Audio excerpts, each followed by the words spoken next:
अस्सलामुअलैकुम दोस्तों। आज की वीडियो बहुत ही अहम है क्योंकि मरियम को बताएं ऐप के हवाले से बड़ी अपडेट सामने आ रही है। जी हाँ, बहुत से लोग इंतजार में हैं कि क्या वाकई 10,000 रुपए मिलने वाले हैं, क्या रजिस्ट्रेशन करने वालों को रकम जारी होने वाली है। आज हम आपको मुकम्मल सच्चाई और ताज़ा सूरत हाल बताने वाले हैं।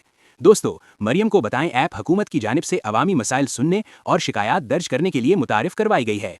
इस ऐप का मकसद ये है कि आम शहरी अपनी शिकायत, मसला या दरखास्त बराह रास्त मुताल्लिका हुक्काम तक पहुंचा सके, बगैर किसी सिफारिश या दफ्तर के चक्कर के।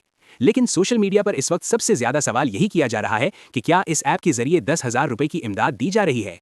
दोस्तों, सबसे पहले ये समझ लें कि ये ऐप बुनियादी तौर पर शिकायत और अवामी मसाइल के हल के लिए है। अगर किसी इलाके में कोई इमदादी स्कीम या माली मुआवनत का प्रोग्राम जारी किया जाता है तो इसकी मालूमात भी इसी ऐप के जरिए दी जा सकती हैं। मगर हर शख्स को खुद से 10,000 रुपए नहीं मिलते जब तक वो किसी मखसूस प्रोग्राम के मयार पर पूरा ना उतरे। अगर आपने इस ऐप पर रजिस्ट्रेशन की हुई है तो आपको चाहिए कि अपनी प्रोफाइल मुकम्मल रखें, शनाख्ती कार्ड नंबर दुरुस्त दर्ज करें और किसी भी जाली कॉल या मैसेज पर यकीन ना करें। बहुत से लोग फेक मैसेजेस भेज रहे हैं कि आपको 10,000 मिल गए हैं, ओटीपी बताएं। याद रखें, अपना ओटीपी किसी को ना दें।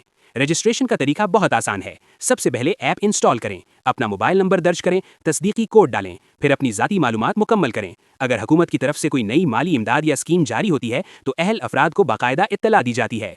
दोस्तों, इस वक्त सबकी नजरें इसी अपडेट पर लगी हुई हैं। जैसे ही कोई ऑफिशियल ऐलान आएगा हम आप तक सबसे पहले पहुंचाएंगे। इसलिए चैनल को सब्सक्राइब करें और वीडियो को शेयर करें ताकि कोई भी मुस्तहिक शख्स गलत मालूमात का शिकार ना हो। आखिर में एक बार फिर याद रखें, सिर्फ सरकारी ज़राए पर यकीन करें, अपना डाटा महफूज रखें और अफवाहों से बचें। अल्लाह हाफिज।